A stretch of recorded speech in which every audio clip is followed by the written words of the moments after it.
नमस्कार। आदरणीय बुवा आमा, दिदीबहिनी तथा दाजुभाइहरू, म आज एक अत्यन्त संवेदनशील घडीमा तपाईहरू सामु उपस्थित भएको छु। केही दिन अघि सुनसरीको देवानगञ्ज, सिराहा लगायतका स्थानमा भएको दुःखद घटना र त्यसपछि केही जिल्लाहरूमा उत्पन्न अशान्त वातावरणलाई लिएर नेपाल सरकार पूर्ण रूपमा गम्भीर र संवेदनशील छ।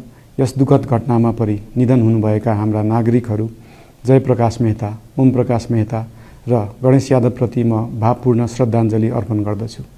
साथै शोक सन्तप्त परिवारजनहरूमा नेपाल सरकारका तर्फबाट गहिरो संवेदना व्यक्त गर्दछु।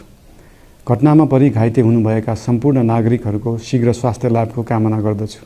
घाइतेहरूको उपचारमा कुनै पनि प्रकारको कमी वा ढिलाइ हुन नदिन सम्बन्धित स्वास्थ्य निकायहरूलाई स्पष्ट निर्देशन दिइसकिएको छ।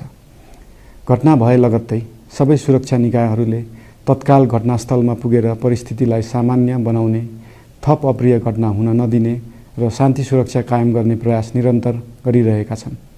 घटनाको निष्पक्ष छानबिन गरी दोषीलाई कडा कानुनी कारबाही गर्न गृह मन्त्रालयले छानबिन समिति गठन गरिसकेको छ। म सबैमा विश्वास दिलाउन चाहन्छु कि यो छानबिन पूर्ण रूपमा निष्पक्ष र पारदर्शी हुनेछ। घटनामा संलग्न दोषी जो कोही भए पनि कानुनी दायरामा ल्याउन सरकार प्रतिबद्ध छ। अवस्था थप नबिग्रियोस्, कुनै पनि नागरिकको जनधनको क्षति हुन नपाओस् र स्थानीय स्तरमा विश्वासको वातावरण बनोस् भन्नका लागि नेपाल सरकार निरन्तर क्रियाशील छ। परिस्थिति सामान्यीकरण गर्न केन्द्र स्तरमा सर्वदलीय बैठक आह्वान गरी गहन छलफल गरिएको छ। स्थानीय तहसम्मै जनप्रतिनिधि, नागरिक समाज, विभिन्न धार्मिक गुरुहरू, समुदायका अगुवा तथा सामाजिक व्यक्तित्वहरूसँग निरन्तर संवाद भइरहेको छ। स्थानीय स्थितिको प्रत्यक्ष अनुगमन गर्न, पीडित पक्षसँग संवाद गर्न र शान्ति सुरक्षालाई थप सुदृढ बनाउन गृहमन्त्री स्वयं सो स्थानमा पुगिसक्नु भएको छ। साथै देशको समग्र शान्ति सुरक्षाको अवस्थाबारे गम्भीर समीक्षा गर्न राष्ट्रिय सुरक्षा परिषदको बैठक बसी परिस्थिति अनुसारका आवश्यक निर्णयहरू समेत गरिसकिएको छ। यस्तो संवेदनशील घडीमा सामाजिक सञ्जाल वा अन्य माध्यमबाट असत्य, अपुष्ट सूचना, अफवाह, घृणा फैलाउने सामग्री वा समुदायबीच वैमनस्य बढाउने अभिव्यक्ति प्रचार प्रसार नगराउन अनुरोध गर्दछु।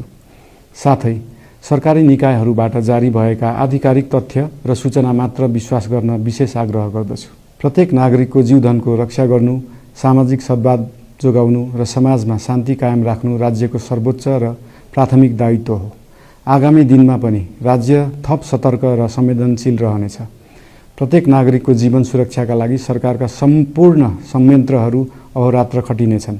शान्ति सुरक्षा भङ्ग गर्ने, अराजकता फैलाउने वा हाम्रो सदियौं पुरानो सामाजिक सद्भाव, सहिष्णुता